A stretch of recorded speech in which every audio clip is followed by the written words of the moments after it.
Lynn, this is a question from the chairman of one of the subcommittees of the Stanford group, who says, Mr. LaRouche, using the triple curve to analyze the U.S. economy has made very clear to us that the current crisis has been at least 40 years in the making.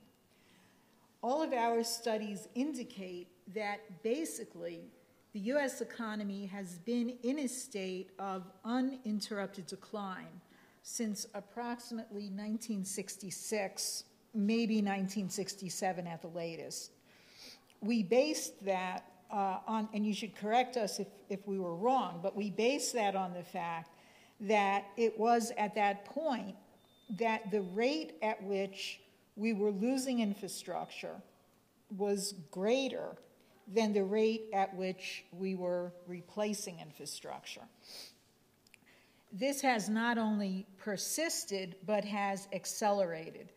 It's obviously been masked by the fact that, especially in the aftermath of the events of 1970, 1971, we've seen a breathtaking acceleration of the growth of a mountain of paper.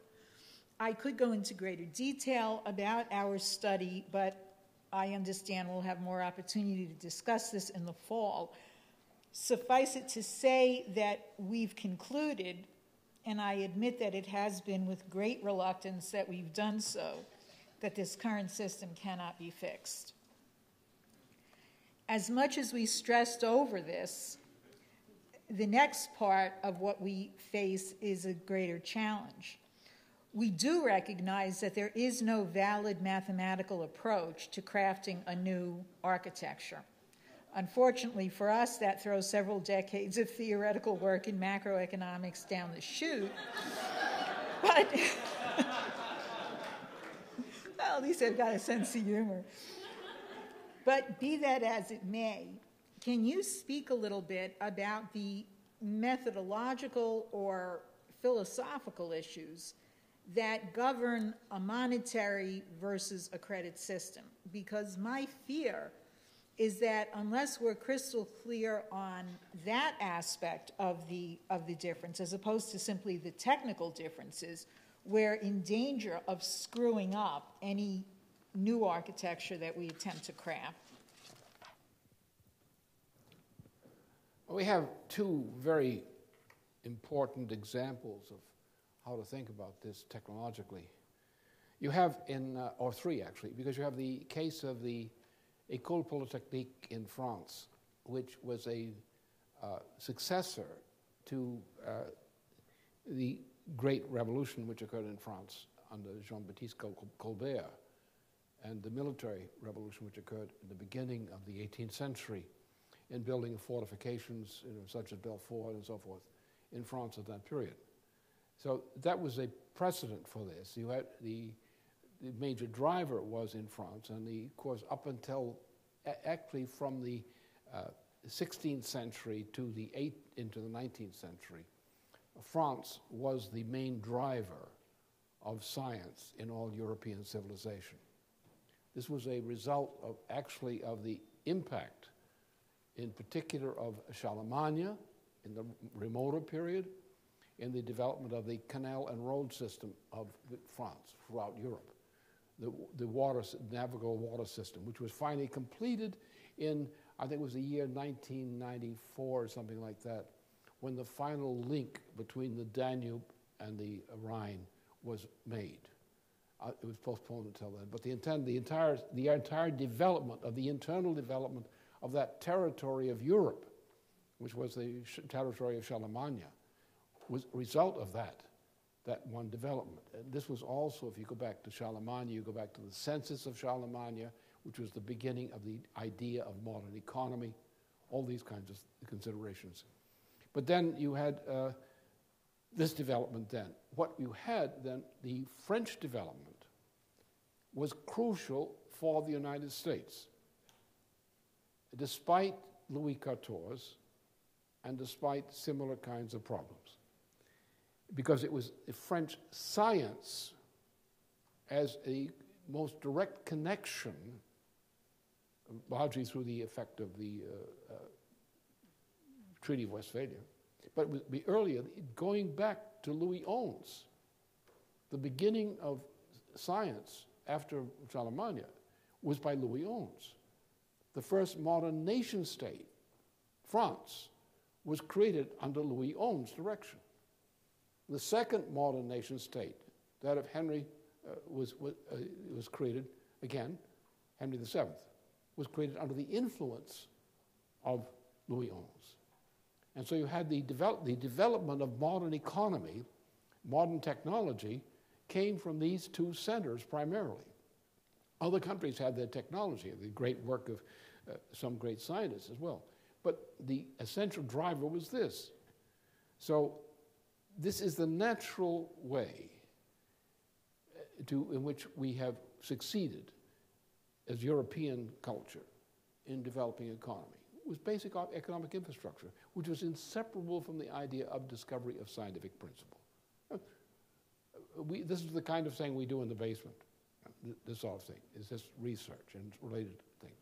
Exactly that. And you go for the development of the mind and the idea of how to develop the territory. For example, now, we have very poor industrial production capabilities left in the United States. The destruction of the remains of the auto industry is a national catastrophe. My approach has been, especially since 2005, when we went on this program, was to convert the auto industry from the automobile industry to a machine tool-driven industry, taking the same locations that we produced autos in and taking areas and say, we don't need so many automobiles. We've got too many automobiles. We need more mass transportation, and we need more decentralization of population and production, and fewer automobiles and less use of them. We need effective mass transportation. So let's take mass transportation with water systems. We never developed the Missouri. We never developed the northern Mississippi. The Ohio system is collapsing. We've never developed the water systems in the Western Plains. Look at the Ogallala Aquifer. The land is sinking because of the water depletion. So we need more power. We need nuclear power. Nothing less will do. We can use natural gas or unnatural gas synthesized from water as a local fuel for vehicles and that sort of thing. We should be using that better as a fuel for aircraft. It's much better than the other fuels we have nowadays.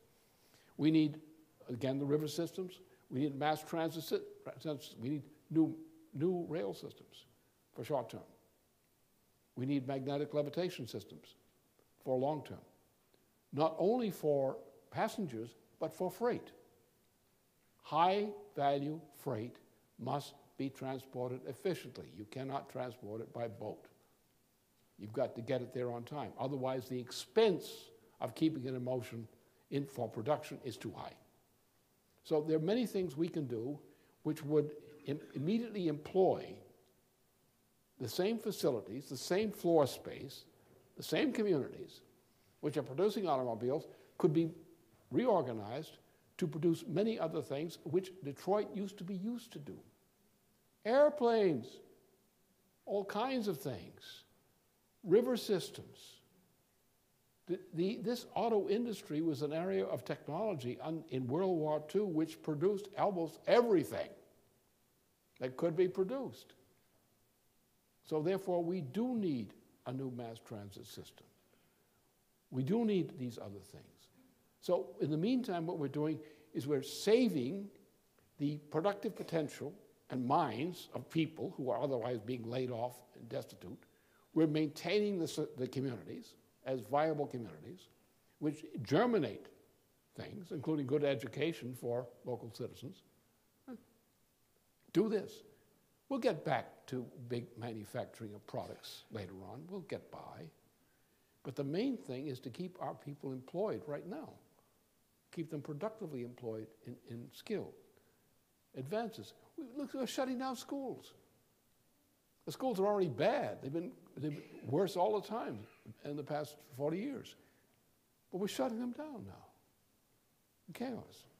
So The basic investment will be in building up the infrastructural base for economy and production, which we need for the future of mankind. That will keep us busy. That means that the investment that we're making, and these physical investments, will not be waste. What we're doing now is make work. It's waste. Do this. And that should be our orientation. And we have to think in 50-year terms. You have to think in terms of the lifespan, of the life cycle of infrastructural development, which means we have to have a high rate of driver. What we need is a 1.5% to 2% long-term federal government credit system. We can do that the minute we put this system into bankruptcy.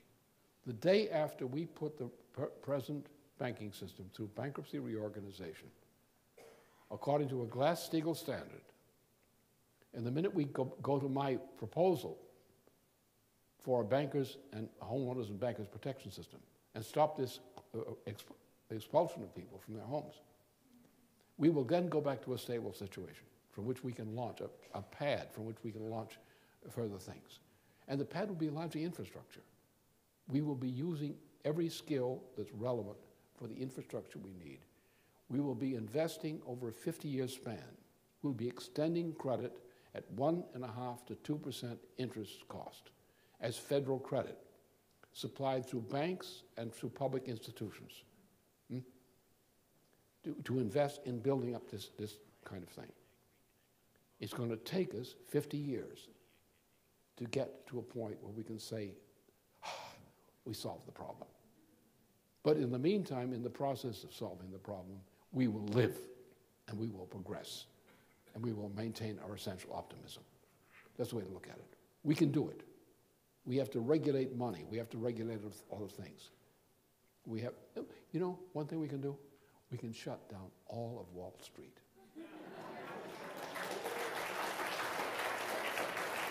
We don't need it.